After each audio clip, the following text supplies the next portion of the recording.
Welcome back to Indie Film Weekly for the week of May 15, 2026. I'm your host, Glen Reynolds. This week in theaters, we've got a revenge road story about twin sisters carrying burn scars and a mission their mother gives them. We've got a teen road trip comedy where a group of students steals the driver's ed car for a last-ditch reunion. And we've got a horror film that starts with a shy guy making a wish for love, then realizing he just built his own nightmare. On demand, I'm spotlighting a twisty two-hander thriller that keeps changing shape the more you watch it. And for our classic, we're celebrating a movie that's literally just two men talking over dinner, and it still feels like a high-stakes event. If you want indie films to keep getting real screens, show up on opening weekend. That first run is when these movies either get oxygen or get squeezed out. This episode of Indie Film Weekly is brought to you by Circus Road Films, helping independent filmmakers find their audience since 2006. Learn more at circusroadfilms.com. Let's dive in. Our first indie film in theaters this week is God Is?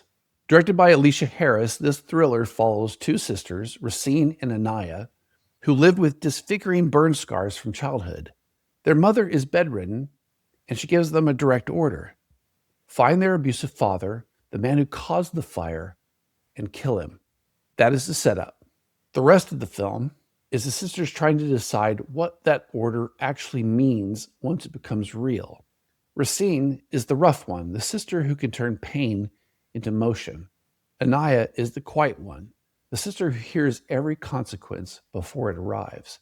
The movie pushes them out into the world with a purpose that sounds clean on paper, but gets messy fast because revenge is not a single act. It's a series of choices, and each one changes who you are. Cara Young and Mallory Johnson play the sisters, and the story gives them the room to be angry without being reduced to anger. Sterling K. Brown plays the father, credited as the monster, which tells you the film is not interested in softening the past. Vivica A. Fox plays the mother, Ruby, and the family dynamic feels like a curse that keeps getting handed down. If you like stories where justice and mercy are in a fight to the death, this one is built for you. Our second indie film in theaters this week is Driver's Ed. Directed by Bobby Farrelly, it's a teen road trip comedy with a premise that is both dumb and, in high school terms, completely logical. A senior is desperate to reunite with his college freshman girlfriend, so he and a group of friends take their school's driver's education car and hit the road. It's a terrible plan, which is exactly why it works as a movie. The stakes are not saving the world. The stakes are teenage urgency, the fear of being left behind, and the belief that one big gesture can fix what distance is breaking. Sam Nivola plays the lead, and he has the right energy for a kid who's convinced he's making a romantic move, while everyone else can see the chaos coming. You also get Kamal Nanjiani and Molly Shannon in the mix, which gives the film some adult comic weight without turning it into an adult movie. The fun here is the driver's ed car itself, a rolling symbol of being almost grown, but not quite. The trip becomes a pressure cooker for friendships, crushes, jealousy, and the kind of bad decision-making that feels heroic at 17.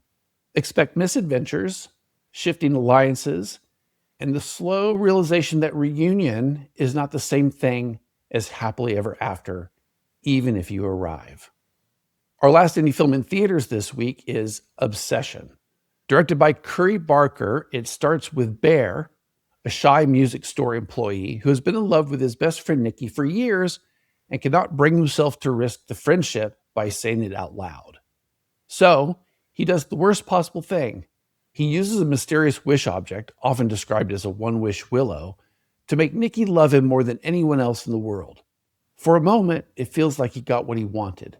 Then the wish shows its teeth. Nikki's love becomes unrelenting, suffocating, and terrifying. The movie turns that romantic fantasy into a horror trap because Bear is no longer dealing with rejection. He's dealing with someone who will not let him breathe, leave, or have a thought that isn't about her. Michael Johnston plays Bear with a nervous decency that makes his choice feel human, even when you're yelling at the screen for him to stop. And Navarrete plays Nikki, And the film gives her a transformation that is scary because it's personal. It's not a demon in the attic. It's your closest relationship becoming your predator. Barker comes out of the internet horror world, and you can feel that sharp sense of pacing and escalation. The setup is simple. The fallout is relentless. If you like horror that weaponizes desire itself, this is your weekend. So in theaters this week, that's Is God Is, Driver's Ed, and Obsession. Our Spotlight Indie Film on Demand this week is Strange Darling. Directed by J.T. Molnar, it's a thriller that drops you into what looks like a messy one-night stand and then starts pulling the floor out from under you. The story follows a woman and a man who meet, connect, and quickly find themselves in a situation that turns violent. The movie is structured to keep you off balance. You think you know who's chasing who, then a new piece of information reframes the scene you just watched. It plays with point of view, timing, and assumption, so the tension is not only what happens next, but what did I miss? Willa Fitzgerald is the center of gravity because she has to carry fear, strategy, and aggression without the film announcing which mode you should trust. Kyle Gardner plays the man opposite her, and the pairing works because both actors can read as vulnerable and dangerous depending on the moment. There's also a real craft pleasure here. The film is tense, but it's also clean in how it sets up space and movement. So you always understand the geography even when you don't understand the truth yet. If you like thrillers that reward paying attention, this one is a strong rental. You can rent it on Apple TV and Prime Video. Our indie film classic this week is My Dinner with Andre, celebrating its 45th anniversary. Directed by Louis Malle, it's one of the boldest nothing happens movies ever made because what happens is a conversation that keeps getting deeper until it feels like the world outside the restaurant disappears. Wallace Shawn plays a version of himself, a theater guy who just wants dinner and a normal evening. He meets his old friend Andre Gregory, also playing a version of himself, and Andre arrives like a man who's been living in a different dimension. Over the course of the meal, Andre tells stories about the experiences that changed him: experimental theater, spiritual searching, extreme situations that sound half inspiring and half insane. Shawn listens, pushes back, and gradually reveals his own worldview: practical, skeptical, and quietly afraid of wasting his life. The movie's tension comes from ideas colliding and from how friendship lets you say things you would never say to anyone else. It's funny, uncomfortable, and oddly suspenseful because you keep waiting for the moment one of them snaps or admits the thing underneath the story. The genius is that it never turns into a debate club. It stays human. Two people trying to decide what a meaningful life even is, and whether either of them is actually living one. You can watch on HBO Max or the Criterion Channel, or rent it on Apple TV or Amazon Video. And that wraps it for the May 15, 2026 edition of Indie Film Weekly. If you're enjoying the show, help it travel. Subscribe so you don't miss next week.